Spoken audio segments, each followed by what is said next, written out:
We are going to be celebrating Small Business Month by creating some thank you cards that you can send to your favorite small business, appreciating them for what they do. So here we are in Illustrator. So I'm thinking we're gonna do a 4x6 horizontal. So I'm gonna start off with just our classic thank you. So I'm gonna come up here then and I'm gonna type in New Kansas. Look at that. So fun already. Okay, so a hotkey here for you. I'm gonna turn this into outline. So I'm gonna do Command-Shift-O. Another way to do that is right click and create outlines. And what this does is it converts it into a shape instead of a typeface. So I'm gonna come over to Adobe Color and I'm gonna type in here, I'm gonna do Explore, Vintage Color Pop. I'm liking this. We're gonna download. You can come to your swatches panel and I went to the little flyout hamburger menu and I went to open swatch library and then I said other library. And I downloaded the file, and you click open and then it's gonna load that color swatch in there for you. I'm gonna draw some just like really basic shapes right now. So I'm gonna just drag out an oval and then I'm going to do effect warp and I'm gonna go to bulge. I think that's kind of like the vibe I want, but that seems too much. So maybe I'm gonna go around here. So if I come to my appearance panel, you can turn that on and off. So this just means that like the type itself isn't modified, just it's appearing that way. So I'm gonna actually expand that so that the typeface is modified. So I'm gonna do object expand with it selected. And now you can see it is fully that way and there's nothing in my appearance panel. And that's important because if you change the orientation, like let me show you. If I have you selected and it's just the typeface there, if I change the orientation of it, now it applies the effect in like a different way. Oh, interesting. Right? So we need to lock it in. We're gonna lock it in. I'm gonna change the circle or the oval to that color and I'm gonna make this the hot pink because that's fun. And then I'm gonna do an offset path on this. So I'm gonna do object path, offset path, and I'm gonna put this at like 5 pixels. I'm gonna eyedropper as well here and then just change this to my outline. I'm gonna do offset path again here, but I'm gonna do it in the positive. So that one was the negative to make it inside the shape. Now I'm gonna do positive to expand the shape. So I'm gonna do object path, offset path. I'm gonna go ahead and merge that. So it's one shape itself and it's still separate from that.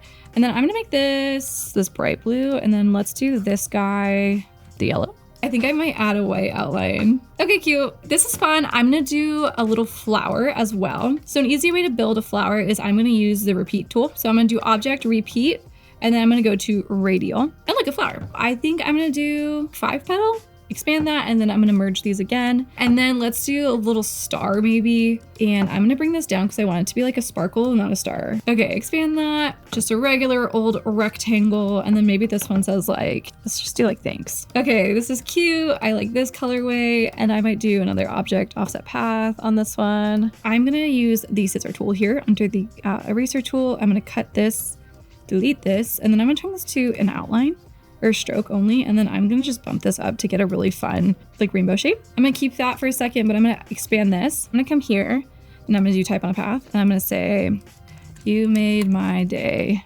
Type on a path. I always center my type on the path. I don't know if that's actually best practice, but if I don't do it, something doesn't feel right. So I always do it that way. It's best practice for you. Yeah, it's my practice, my daily practice.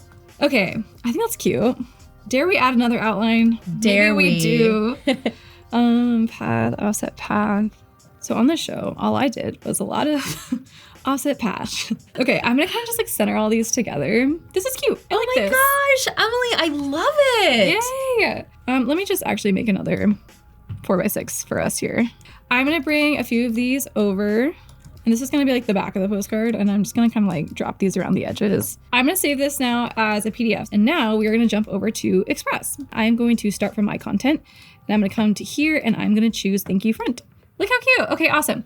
And now I'm gonna drop a little text box in here for us. So I'm gonna do text. So Express uploaded the PDF in a way that is still editable, which is really helpful because that way I can look at it here and say, you know what, actually, I think these are gonna not be in an easy workable space. So maybe we just bring all of them.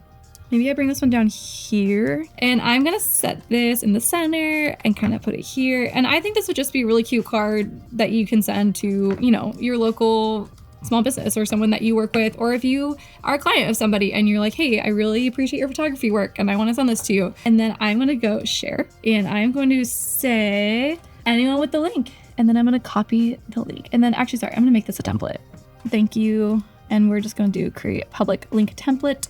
So this should take you then to that template so that you could just download it and you can remix that template and send it to your favorite business. Thank you all so much for joining. And Emily, congrats. Love the sticker pack. Thanks. I had a lot of fun. Thank All you. right, bye.